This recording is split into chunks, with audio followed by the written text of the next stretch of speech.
Microphone's on, yeah? Okay, good morning everybody. And I'd like to thank Lotta for inviting me to Turku at a pretty short notice, I have to say, like a week ago. So my presentation is like very simple, PowerPoint, just, you know, minimal, some words and pictures and things. So my talk is very much from the experience side rather than, you know, the content side or the brand side. So it would be very different to Simo with amazing content. I want to talk about everything from the other side, experience. And really I want to tell you my story of how I built a brand called GameOfThronesTours.com. But the first thing I'd like to say about it that will possibly be remarkable to many of you is that it is not under license agreement or endorsed or affiliated in any way with HBO or Game of Thrones. And that was a conversation I had on the phone with HBO in 2013, where they explained to me how to build a business that was unendorsed and unaffiliated and indemnified and protected them, but as an experiment in film tourism, because they liked my proposal. And they said, let's do this, but you've got to protect us. You just do it over there. And if this works, later we'll come together. But you have to succeed. I mean, you talk a nice talk, but let's see if you can do it. So it's not from content to experience, but it's from experience coming up eventually to meet the brand from the ground up. And if you talk to brands, they'll talk to you about the next level is immersive. We got to do things that are immersive, get people involved and engaged. But Brandon mentioned a story earlier on in his presentation on the X-Files. Did you hear the part of his presentation where he gave them all, like really low tech, a piece of paper, and they could write whatever word they thought would be in the script. And then they participated, and one of the women, her dream was to be Agent Scully, and she got to be Agent Scully, and as Brandon said, it was a massive success. Because what he created there was a way for the people to participate in the brand, participate in the X-Files, because it was deep in their emotions and their heart, because they love X-Files, to participate.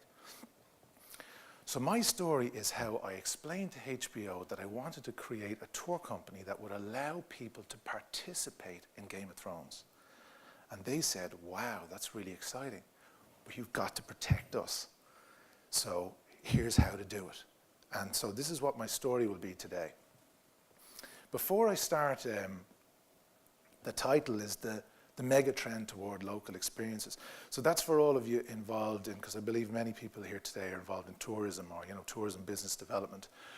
All over the world, on Google and Facebook, but especially and increasingly on TripAdvisor, which is like the Google of experiences really, because it aggregates all the experiences by country, by city, by region, and there's more and more content, more and more reviews being written on TripAdvisor. And the currency, the marketing, the power, the brand of experiences is increasingly purely TripAdvisor reviews. What people say about the quality of the experience they had. So it doesn't matter how great your content is if you're an experience provider. The only thing that matters, folks, is the reviews, because that's how people choose one experience over another experience. So TripAdvisor will feature in my talk today, because TripAdvisor is where it's at in terms of experiences. So as I say, all over the world, the experience business is growing. And I use the word local because if you think about an experience, it can't be in the internet or in branded space. It's always in some place.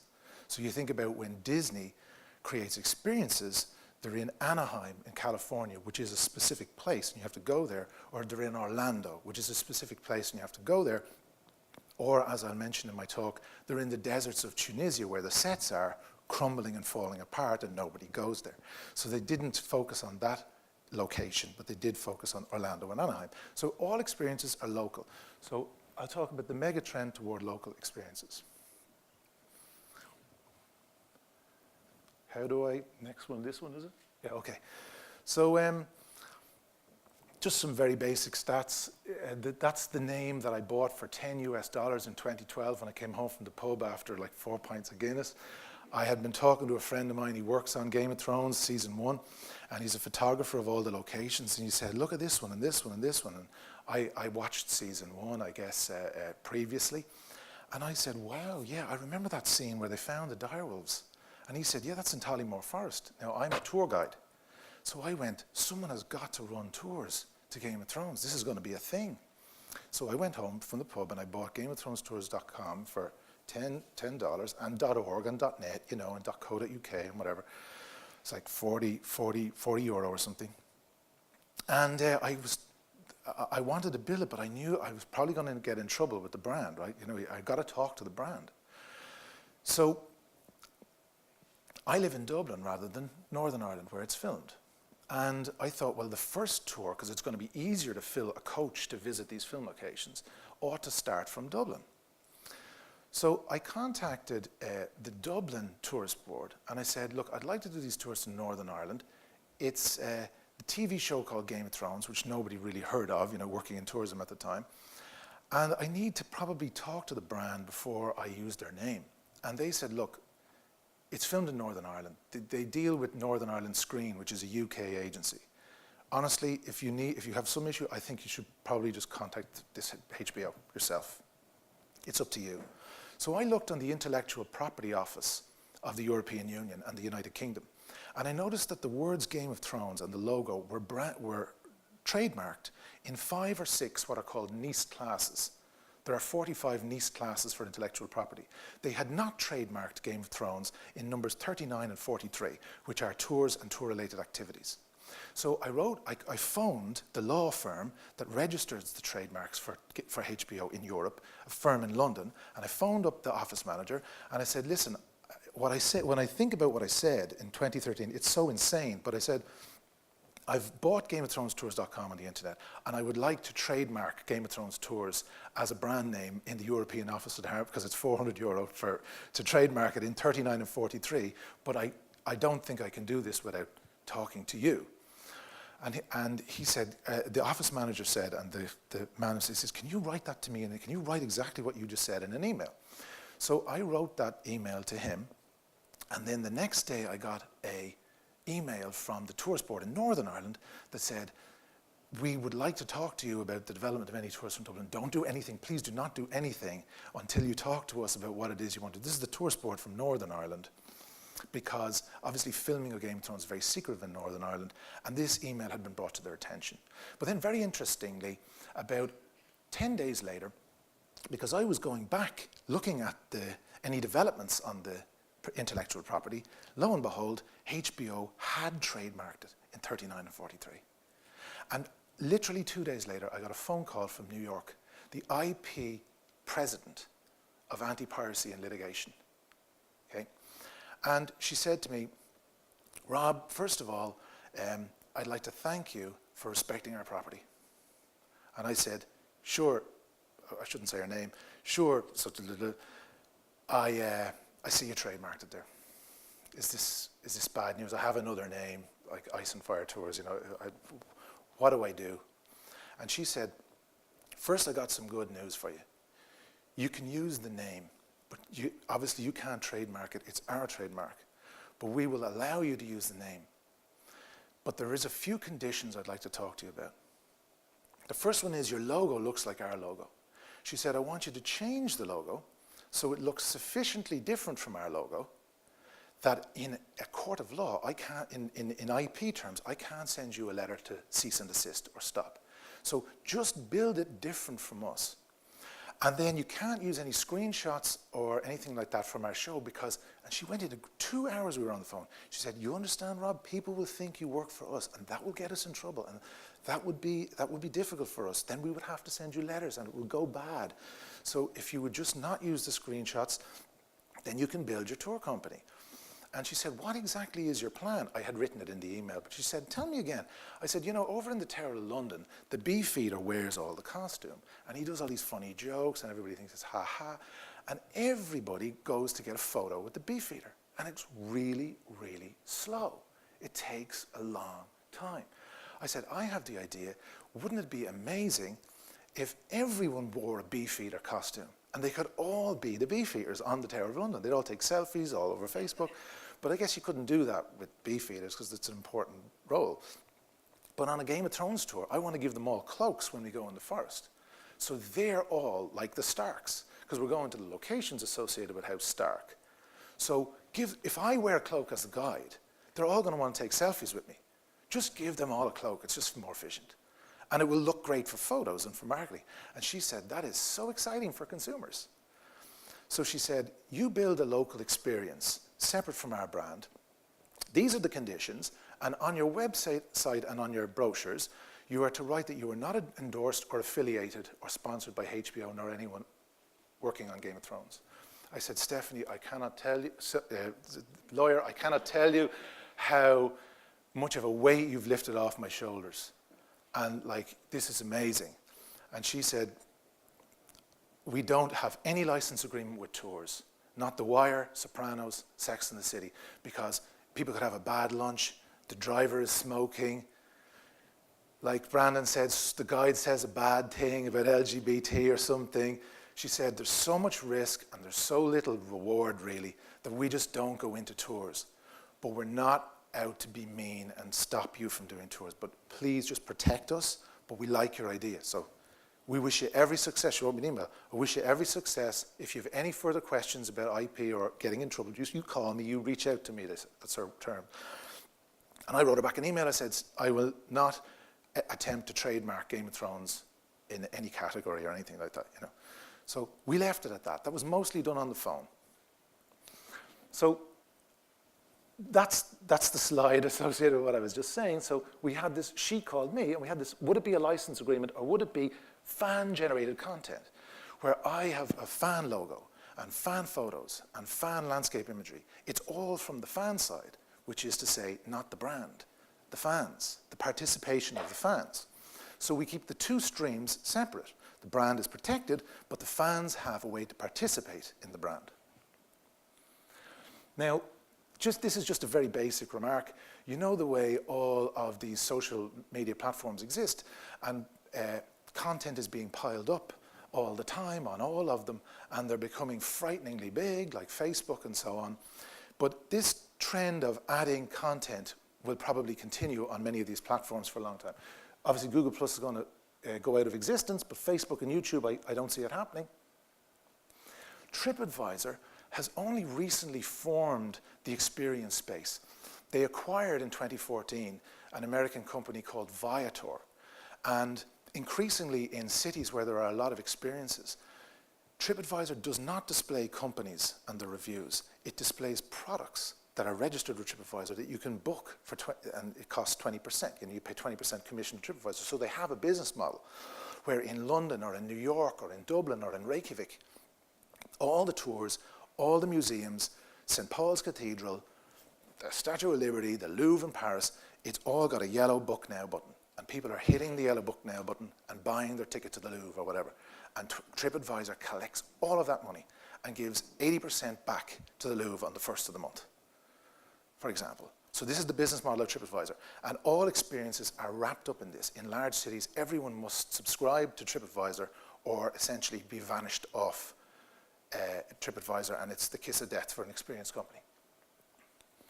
So if I look on TripAdvisor and I pick a city, I can tell you immediately the state of development of the experience sector in that city.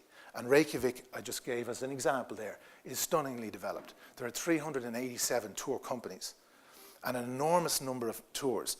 Many are not especially innovative, I think in Iceland, they don't really have to be. They drive them out onto the ice and everybody's so delighted and they bring them back and everybody writes great reviews. So they're not under pressure to be too innovative.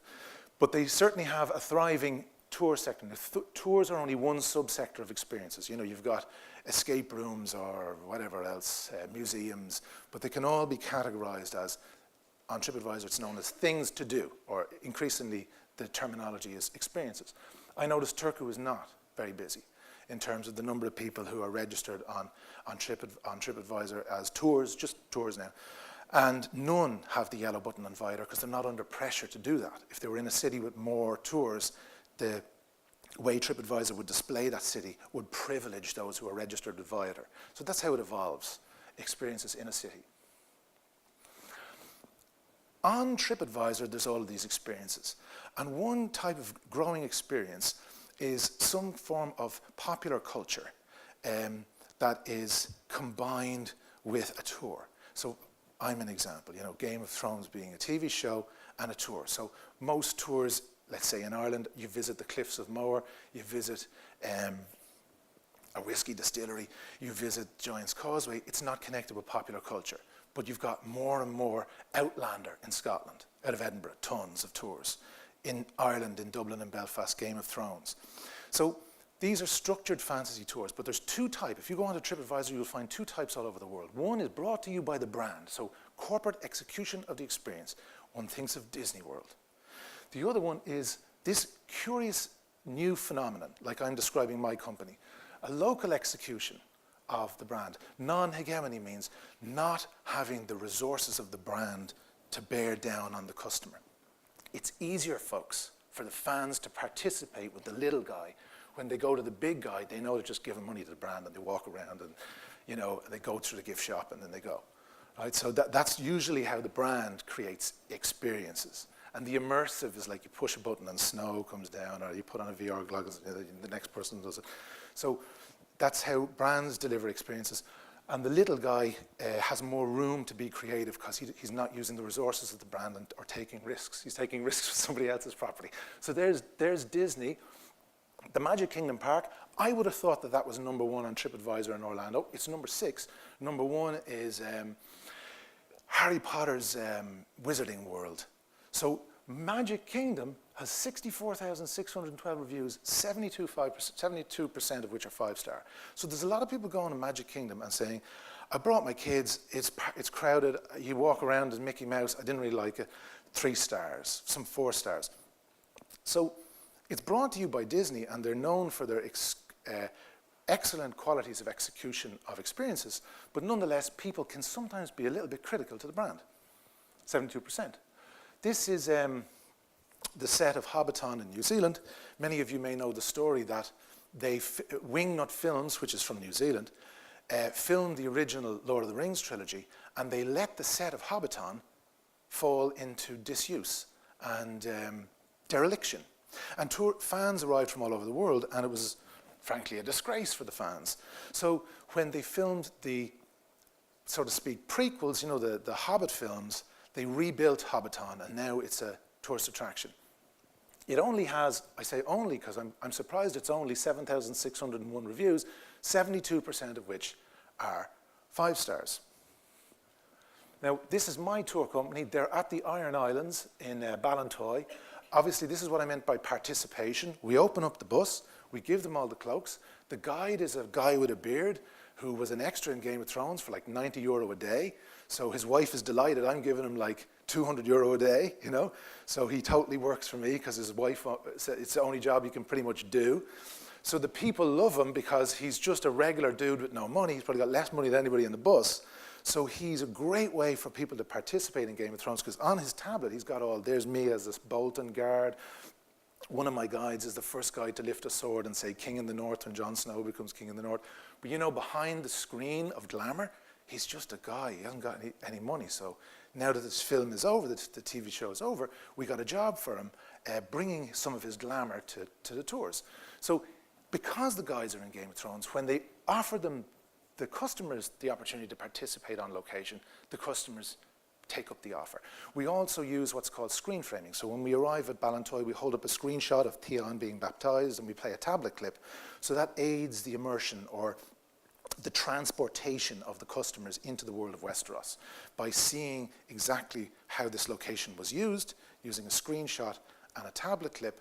They actually confuse in a delightful way the landscape they're in and the landscape of Westeros. This must happen 15 times on a tour. We go to lots and lots of different places. Every 10 minutes, we're in another Game of Thrones location. By this stage, they've already done 10 Game of Thrones locations. So they're deep in Westeros. So they're ready to do that. 92% reviews, 5 stars. Why? Not because I'm great, but because they love participating. They're not passive, paying into Disney World and going through the gift shop and leaving. There's no gift shop. There's no photographer taking a €20 high-res photo of this. It's just a bunch of people goofing off on an empty beach that's in Game of Thrones. This is an example of a similar situation that has totally been not developed and perhaps never will be. It's the set of Mos Espa from The Phantom Menace in Tunisia. It's just basically guides with fellas with camels offering camel rides or selling bottles of water. And not very many tourists make it there. 301 reviews, very few, and only 41% 5-star. So most people do not think it's an interesting experience. And isn't it an interesting case? Disney may never do anything with that. The only way it would ever work would be if a local supplier persuaded Disney that they would develop it, and Disney would say, well, you can't, the whole thing would be the same. You can't have access to the brand's resources, but go ahead and do it in a non-official way and let's see what happens. The precise same formula is the only way that can ever be developed. Otherwise, that's going to return to the desert. So I just wrote 3 different rules, what I call rules. So I have to go quickly now. All experiences are local, so I mentioned that already.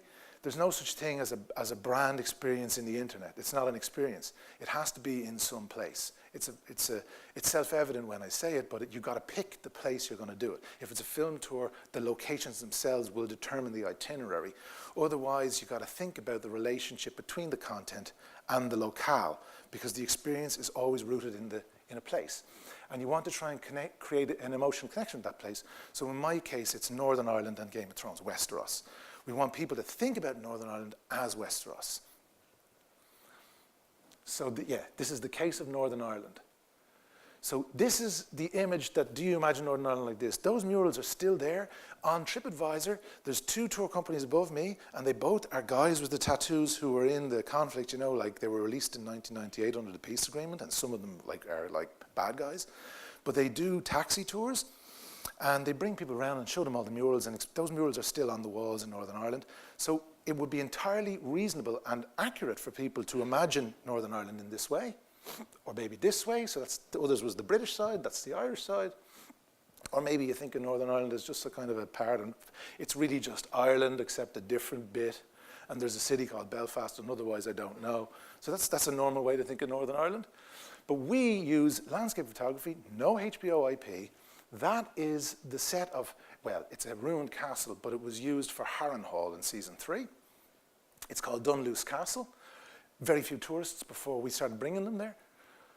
This is an avenue of trees called the Dark Hedges. It was not a visitor attraction. It's an avenue of serpentine beech trees, but Arya Stark and Gendry go through these trees on the King's Road in season 2, episode 1. So now it's a thing. We go, we do the screenshot, we play the tablet clip, we're in the King's Road. So we turned that into the King's Road because it was a film location. Ireland has hundreds of these ruined abbeys, and they're just like Irish people, they're just not interesting. When we first came here, it was full of cans of beer and things like that. And just guys on the dole would drink in there or whatever. But it was used as the location where Robb Stark became king in the north at the end of season 1. So we all put on the costumes and we all raised the Stark flags, king in the north, when we go there. So we turned that into a thing, into a visitor place. And this again is just another place. It's near where the Starks found the direwolves in season 1. It's a forest called Tollymore. Before we started the tours, it wasn't a visitor attraction. So we have this bridge and there's a rock and the direwolf is on the rock, and now it's a tourist thing. And we do the hold up the screenshot and play the tablet clip, and everyone's like, oh wow. And then the forest is a Game of Thrones forest. You can imagine, you're transported to Westeros. This is This is a bit of a secret. This is the set of Winterfell. It's going to be open to the public. There's no date fixed yet, but you may have, if you go in Google and you look Game of Thrones Legacy, there are 4 different locations. Winterfell, Castle Black and the Wall, the King's Landing set from season 8 that hasn't been seen yet, but you'll all see it in season 8. And the 4th one is a TV and film studios called Linen Mill, where a large section has been set aside for a museum, a permanent museum of costumes and props. And these 4 locations will be under license agreement with HBO, and they're going to be called Game of Thrones Legacy. This is one of the 4 locations. So this is the corporate side, HBO, arriving in Northern Ireland, readying for their locations, their visitor attractions on site. This is a place called Moneyglass. But I bring the tours, because I'm not allowed to go to the other place because it's a set, and it's being prepared by the brand for release to the public in kind of September. We bring them here, and this is the original film location of Winterfell in season 1. The other place was a reconstruction of it in a farmer's field because they had a fallout with the National Trust who owns this property. It's a long story. But we bring them here and we hold up screenshots of how CGI was used and so on, and wooden towers were built, and it is Winterfell in season 1. So we make that Winterfell using screenshots, tablet clips, and so on. And the customers like it. It's not as cool as the other one, but it's the little guy's one, my one, you know.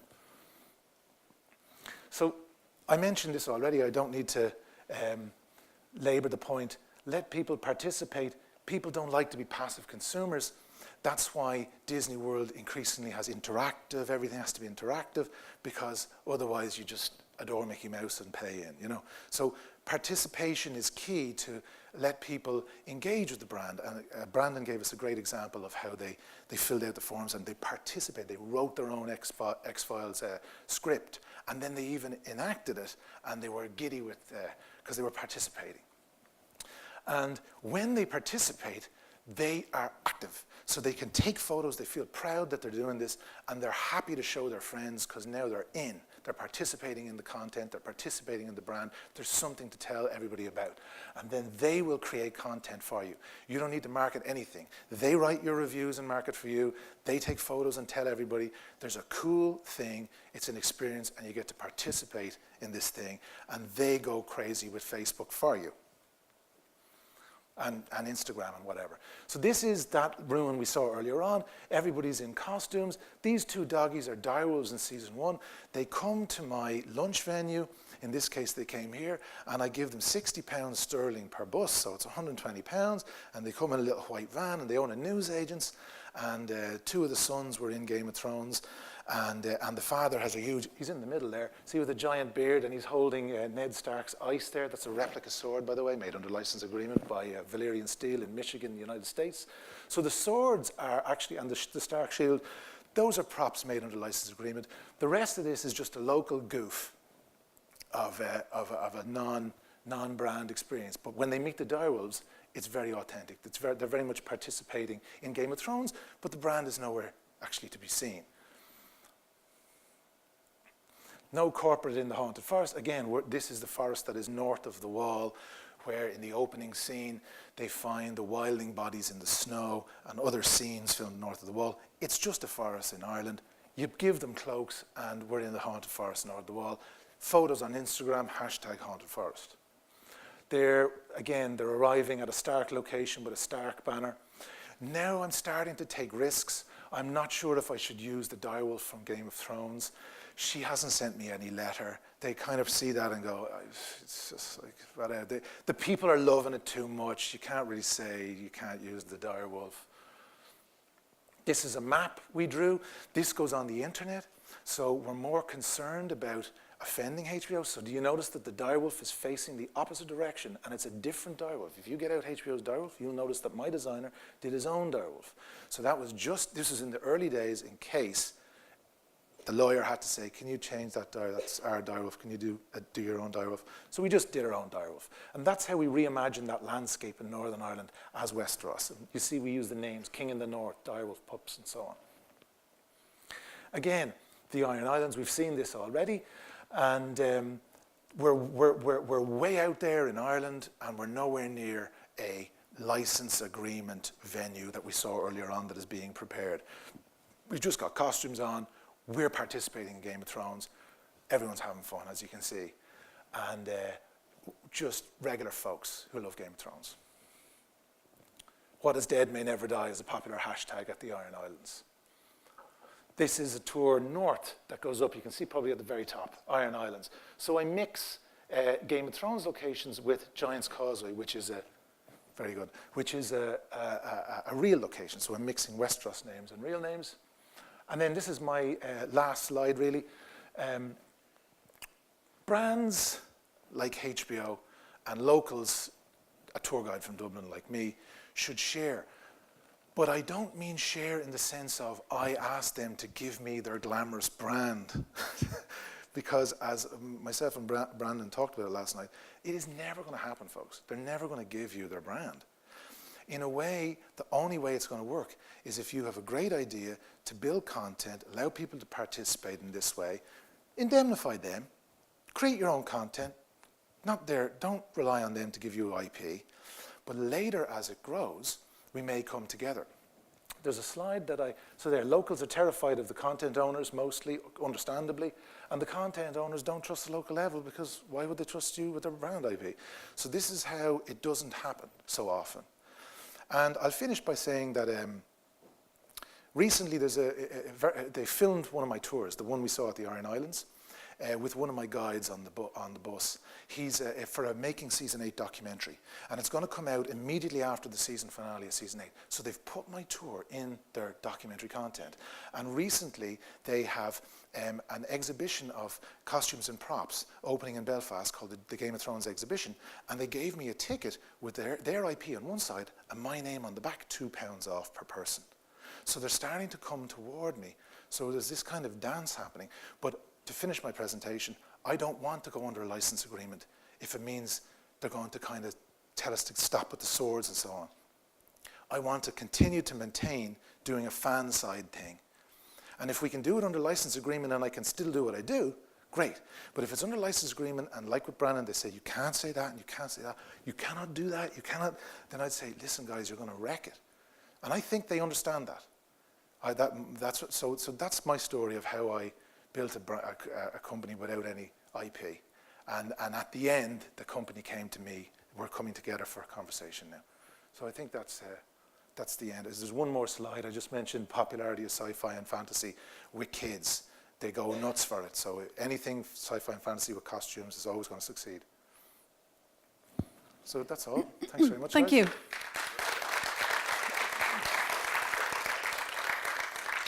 I'm pretty sure that we have some questions here.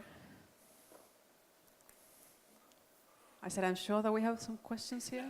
Yep. Thank you so much for such inspiring your experience sharing. You're very generous with all the detailed offer. I was waiting for someone else to ask first because what I was going to ask is maybe you want to talk about it later if you want to talk about it. Yeah. This is fantastic how you actually created and then the big guys actually coming and try to work with you. And it sounds like you actually follow you did actually the right steps, right thing, and then now you are brushing your shoulders with the big guys.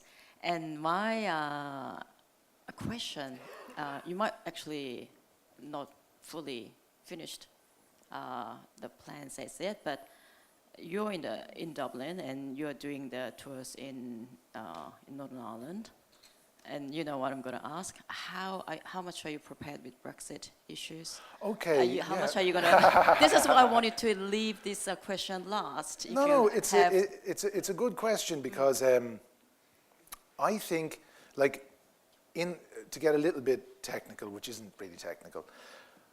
My tours in Northern Ireland are all run inside Northern Ireland. I live in the Republic, but my bus partner, I don't own the buses, I hire the buses, the guides are my staff. It's really a tour guide company. It's not a bus company. I'm hiring the buses because no busman is ever going to do this, right? So me and my guides, every one of them are extras in Game of Thrones. I didn't hire your regular tour guide like me because they're too into history and whatever. Instead, I got the extras and injected the tour guide into the extras because when you put them on the bus, we got the glamour, we got the magic, we got the participation.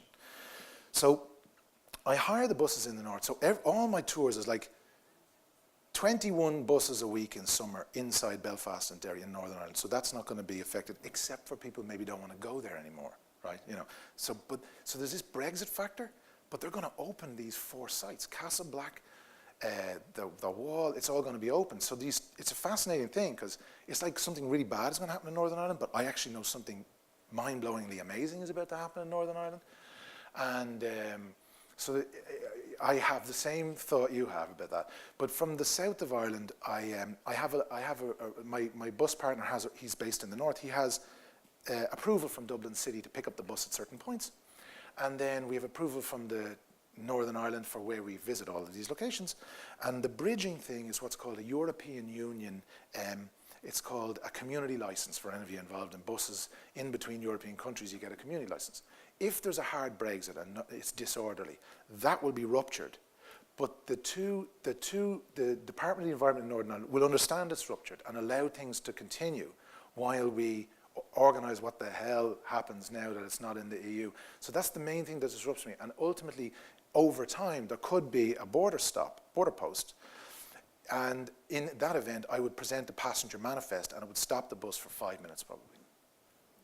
So the problems I'm facing are not as bad as the excitement of Winterfell opening to the public. Yeah, next question.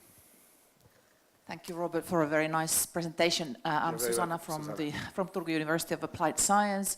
I have actually once been to Belfast, and it was one of your tour guides who was giving us a different bus tour, but he just could not mention, he was constantly talking about the Game of Thrones, which was a bit of annoying thing because we didn't buy that tour.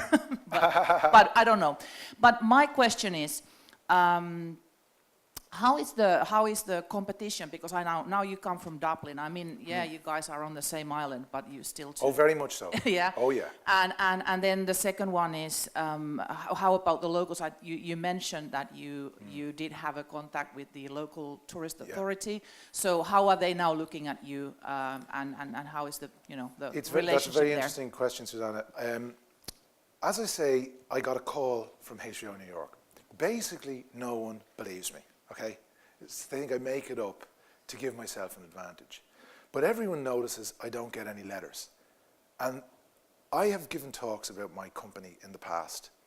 And every time I've given a talk, 3/4 of the talk is all the people frowning, looking at me, going, you can't do it, there's something, you can't. So it's very hard for me to explain because it's so unusual. But they gave me guidance on how to do it, in this other way. But the tourist board in Northern Ireland were worried because they were still filming Game of Thrones, and it's a very, very secretive production.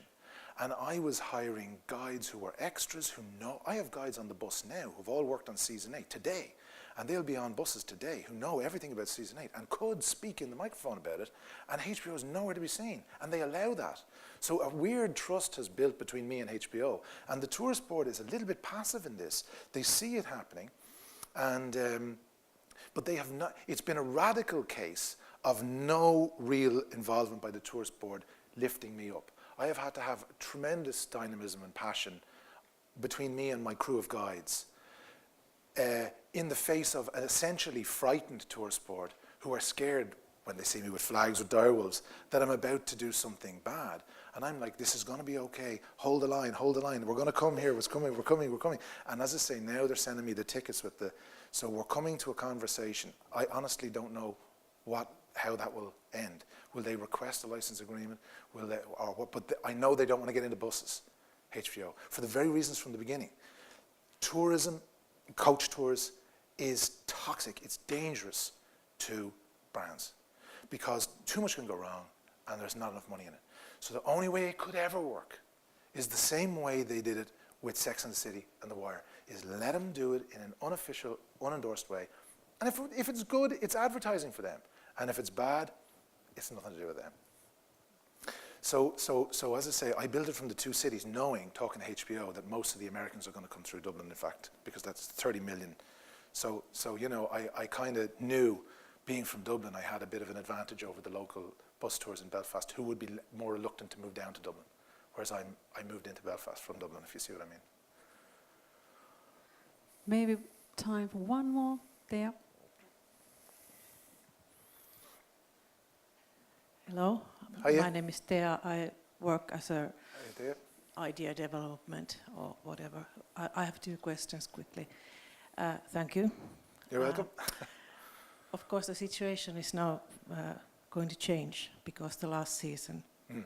And I'm interested, for example, there's a lot of costumes, there's a lot of things left behind. Yeah, Where to put it. isn't that So, interesting? yeah, so, and how to use it. So, for example, if you would have like original clothes from HBO, so that's quite interesting. What kind of deals are coming? Because anyway, it's so big that Yeah. you can still have the things going there, even the show is stopped. But then I was interested also, so you take the bus, you take the location, then you go back to the bus and you try to another Yeah. location. All day. So how do you use the like you said, here we have a shot. Do you have all the time, like in their phones, they have the same images or pictures where you are going, or are they sort of like, put your phones, take them back when we are taking photos, let's have an experience. We have no Wi-Fi in the bus. Okay? One of my guides gets on the bus and he says, he has a big beard. Now, imagine the brand would never allow this. This is the guy who's in the documentary that's going to come on TV soon. They filmed him, HBO. He's so crazy. He gets on the bus. He has a huge beard, big, stark guard. And he goes, today, folks, there's no environmentalism, no feminism, no nationalism, no racism, no politics, and no Wi-Fi. This is Game of Thrones today. We're going into Westeros. We're not doing what you want to do. You're coming with me. And they all go, wow, we're going to Game of Thrones. So that's how we get around the Wi-Fi thing. And they have his attention because he's from Game of Thrones. He has it on his tablet, you know, he has all the... But when we go into a forest, it's totally low tech. There is no tech here. We hold up a screenshot from the show. So I've matched the image of where the direwolf is on the rock with the rock. So when I hold it up, you can see. And of course, all the customers say, can I, yeah, get the, you know. They can see I'm here and they can show their friends. But it's very low tech. We have tablets, so we can play the clip streaming. So they can examine where the camera was, all of those details. So the customers haven't got any apps, or they're not looking at their phone. The whole point is to participate together as a group of people. So we have to break the Wi-Fi, break the phones, break all of that, and come together in a deep forest, as far away from anything as Thrones fans, but it's got to be authentic. So it's in a forest. It's really used in Game of Thrones. So that's how we get them to really get a break from all that and have an experience. Fantastic, yeah. And about the props or are you interested, you don't have to answer of course, but are you interested, for example, what is left, the costumes or this kind of stuff left, but I would presume somebody could sort of cook up a legal problem if you are like using the HBO's If it was me, customs, yeah, I think so. then it's like it's there, it's, you know. Well, you know, But would you be, I mean, in Finland we like cooperation, it's like kind of our thing. But for example, this kind of thing, I would like to have those stuff somewhere located in the museum or whatever, could be some kind of that will cooperation. actually happen. Remember I said there was 4 places? One of them is going to be a section of a film studio, and it will have lots of swords, lots of props, lots of touch panel screens. And they have an exhibit in Belfast from the 11th of April to the 1st of September, which is the main cast, like Cersei's dress on Taylor's dummy and the Hound and, you know, all of those really the main stars. So a lot of the main costumes will go on display like that. A lot of the things like wildling costumes, they're going to make a prequel called The Long Night soon. And I should finish my talk by saying this. About 2 weeks ago, I was walking the dog and I went, wait a minute. I went back to the house, thelongnightours.com, $10. And then I went, wait, longnightours.com. I don't want someone to get that one. Longnightours.com. So I bought that to do it again with the prequels. Nobody bought it. So it's a surprisingly undeveloped thing, the experience side. But I think there is a way to talk to content owners that starts from respect for them and their IP.